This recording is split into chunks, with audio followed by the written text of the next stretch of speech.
Aécio Neves.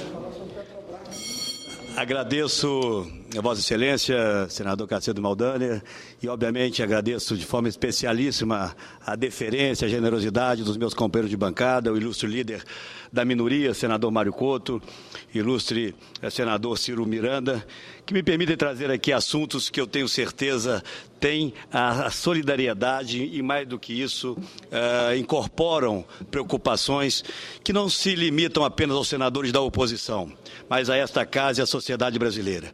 Mas eu começo por ressaltar a importância de um evento ocorrido hoje no Congresso Nacional, que reuniu governadores de vários estados brasileiros, da maioria dos estados brasileiros, lideranças dessa casa, promovido pelo presidente da Câmara e pelo presidente do Senado, para tratar de uma questão que me parece, dentre todas, a mais relevante e a mais urgente.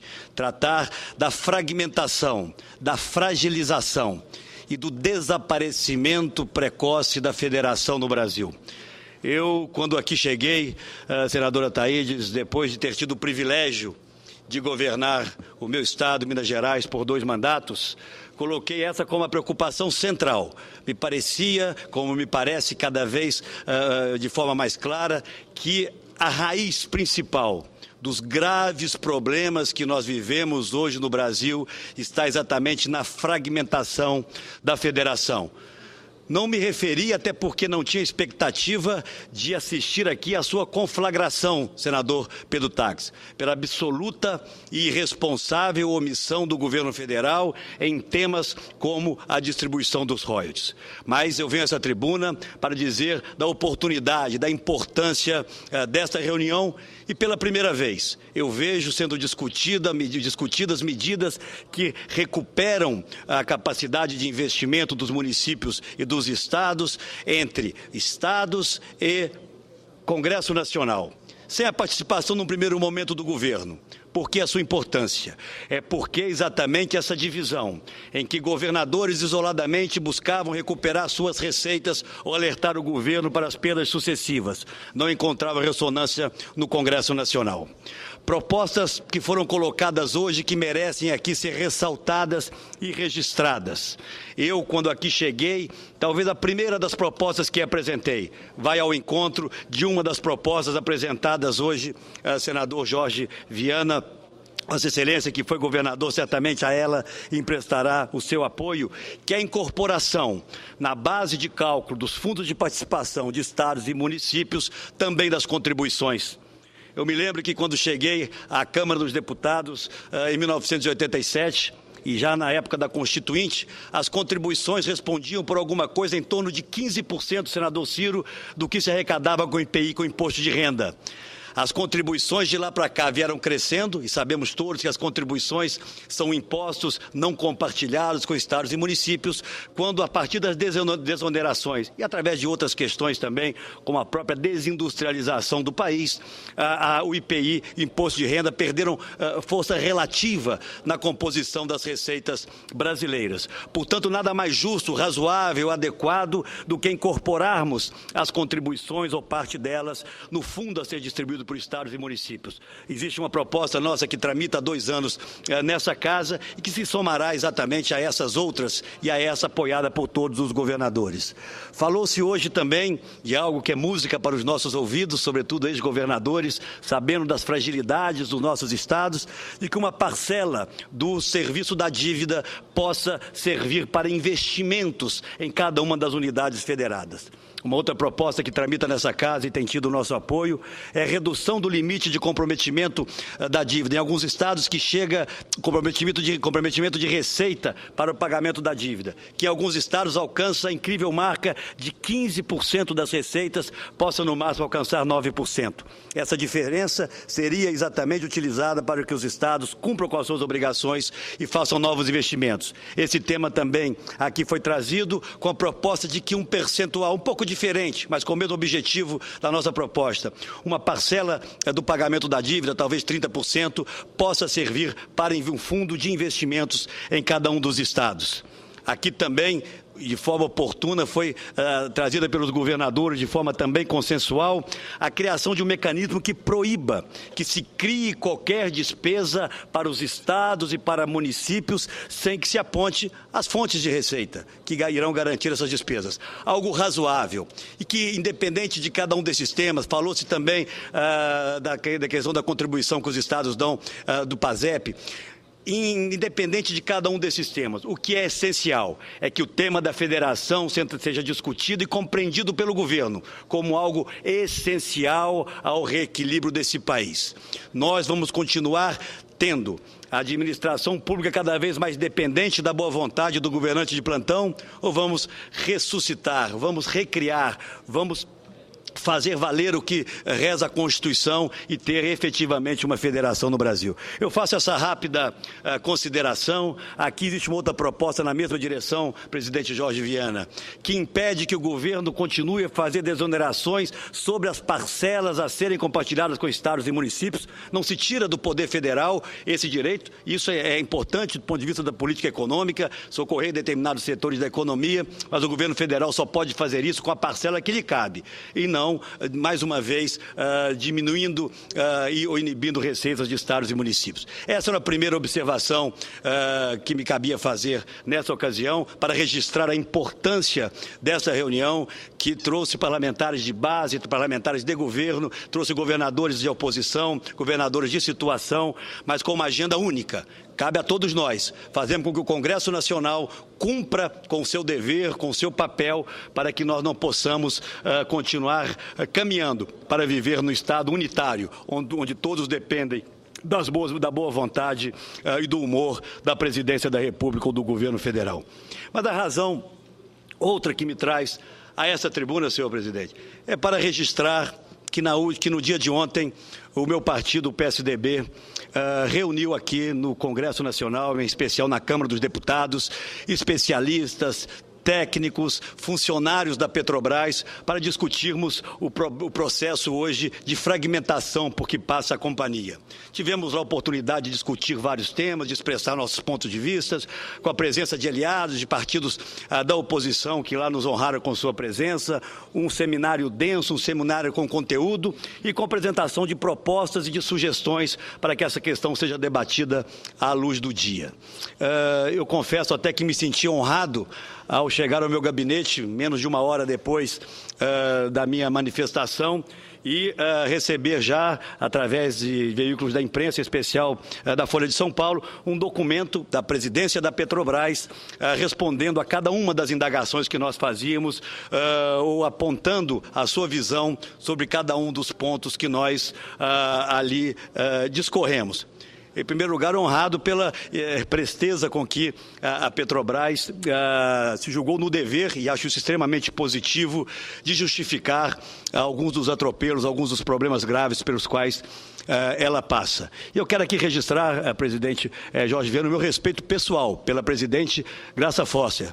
Não gostaria de estar na sua pele. Essa sim, recebeu uma herança maldita dos seus antecessores, que começa com o aparelhamento da empresa, passa pela sua absoluta ineficiência, passa também, em grande parte, pelos equívocos no momento da mudança do modelo de concessões para o modelo de partilha, que estagnou a produção nacional, sem aqui me ater longamente sobre as pouco claras e transparentes operações que a Petrobras vem fazendo, seja em território nacional, com a refinaria Abreu e Lima, que inicialmente estava orçada em 4 bilhões, hoje já ultrapassou 40 bilhões no seu orçamento, seja na refinaria de Pasadena, que a Petrobras, que havia sido adquirida por 45 milhões de dólares por uma empresa austríaca, no ano seguinte a Petrobras adquire 50% dessa empresa austríaca, 50% dessa refinaria, por 300 milhões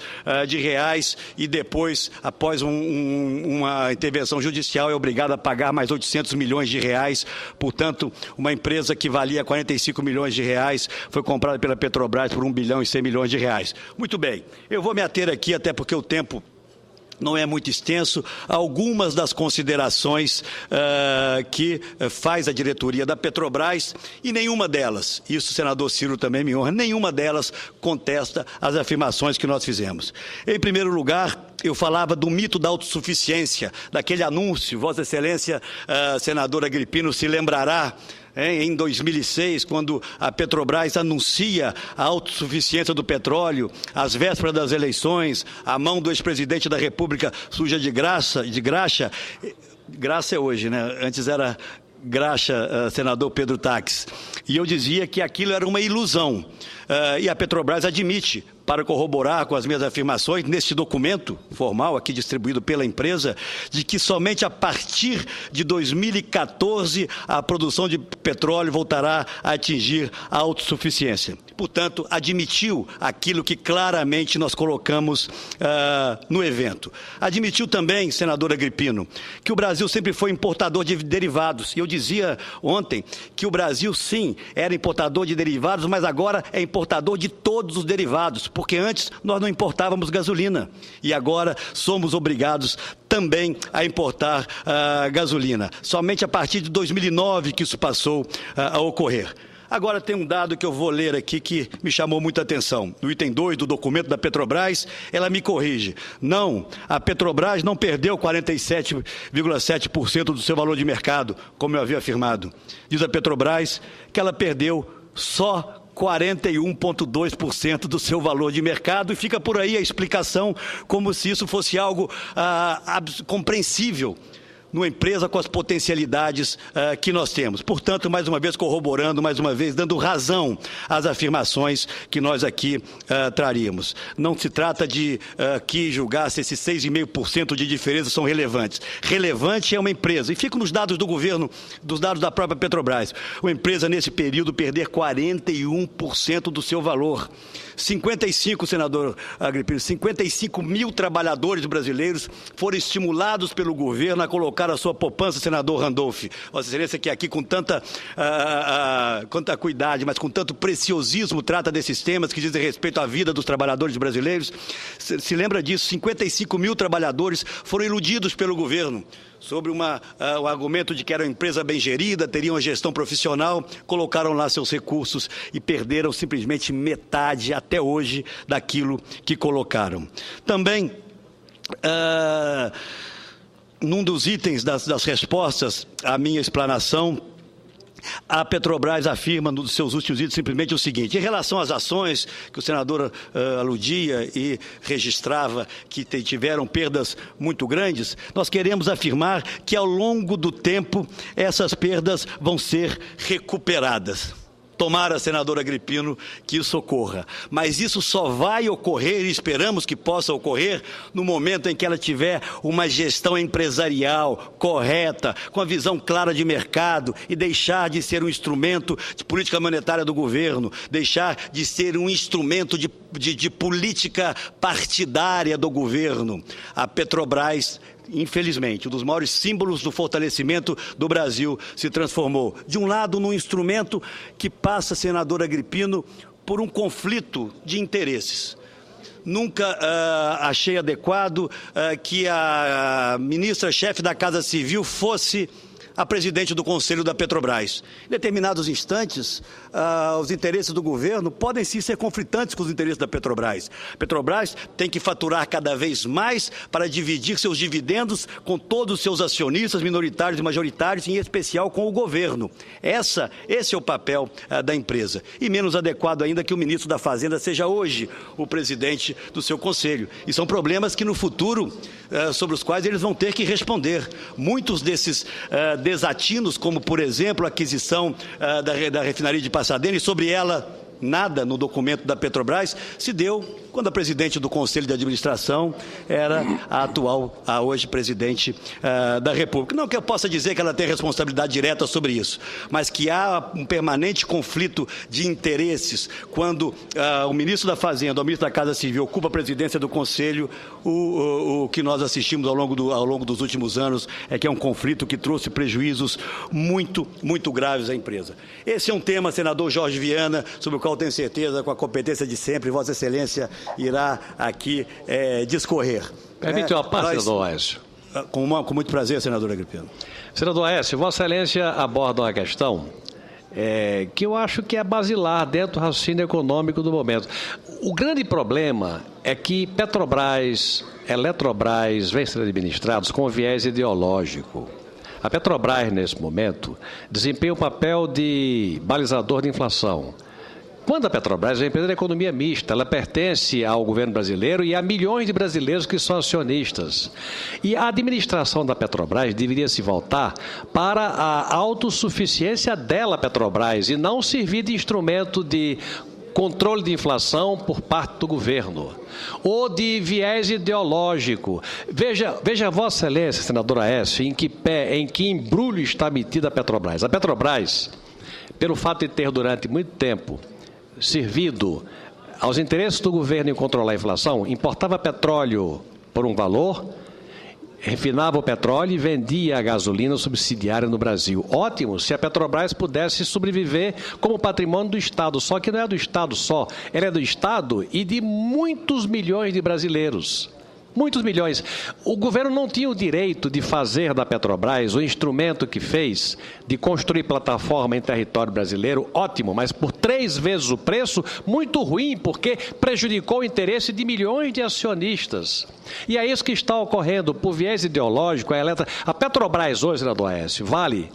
Vossa Excelência sabe que uma empresa tem um valor patrimonial e que ela pode valer muito mais do que o valor patrimonial. Pois Vossa Excelência sabe, e eu quero aqui apenas repetir, que a Petrobras vale hoje 65% do seu valor patrimonial, quando normalmente o valor patrimonial é um percentual do que você possa vender à empresa, pois ela hoje vale apenas 65% do seu valor patrimonial.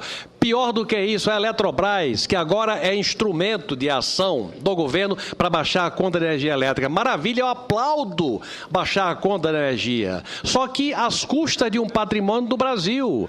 O valor da ação da Eletrobras, que estava em 25, caiu para 16. Por conta de quê? Porque empurraram nas concessionárias, nos investidores, uma compressão de tarifa e a consequência vai ser, inevitavelmente, o desinvestimento e os apagões que vão se repetir. Então, é isso que está ocorrendo no Brasil. Mas só para concluir, o pior dos males que fizeram com a Petrobras é que, com toda a perda da eficiência da empresa, com a descapitalização dela, com os prejuízos ou com a pouca rentabilidade, o modelo de concessão, que é um modelo novo, ou melhor, o modelo de partilha que substituiu o modelo exitoso das concessões, criado por Fernando Henrique Cardoso, que possibilitou a autossuficiência do Brasil em petróleo, foi o modelo de concessão, foi o fim do monopólio do petróleo, foram as empresas poderem, por concessão, perfurar milhares de poços e gerar a autossuficiência. Hoje, mudou-se a concessão por partilha, com a obrigação da Petrobras ter 30% como sócia compulsória em cada empreendimento, em cada leilão. Ora, a Petrobras, descapitalizada como está, não tem dinheiro para ter 30% em coisa nenhuma. Resultado, pararam leilões. Resultado, querem curar a febre quebrando o termômetro. Eu quero cumprimentar a Vossa Excelência pela análise que faz e a análise competente que faz, eu ofereço essa modesta contribuição.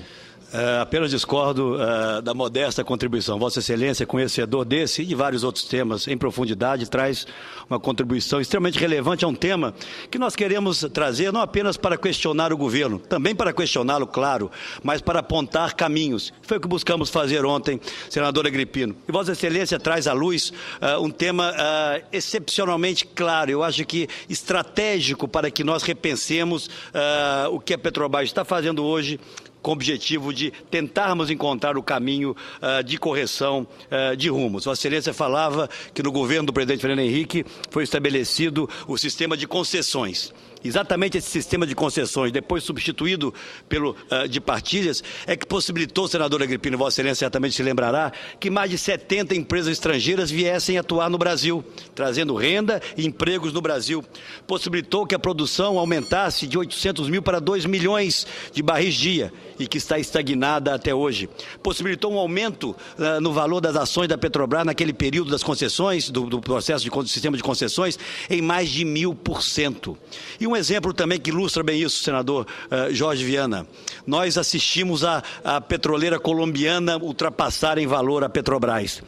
A petroleira colombiana copiou exatamente o sistema de concessões do Brasil e não esconde isso. Sistema de concessões com uma agência reguladora forte. Ela ganhou nos últimos 10 anos 180% de valor e ultrapassou a Petrobras, que perdeu mais de 40% no seu valor. Portanto, é um tema latente, tenho certeza que o senador Jorge, que aqui já me disse que sobre ele ainda vai dissertar, vai se lembrar que se lá atrás nós cometemos equívocos, cometemos alguns, sim, é uma bobagem que Vossa Excelência aqui lembrava, tentar mudar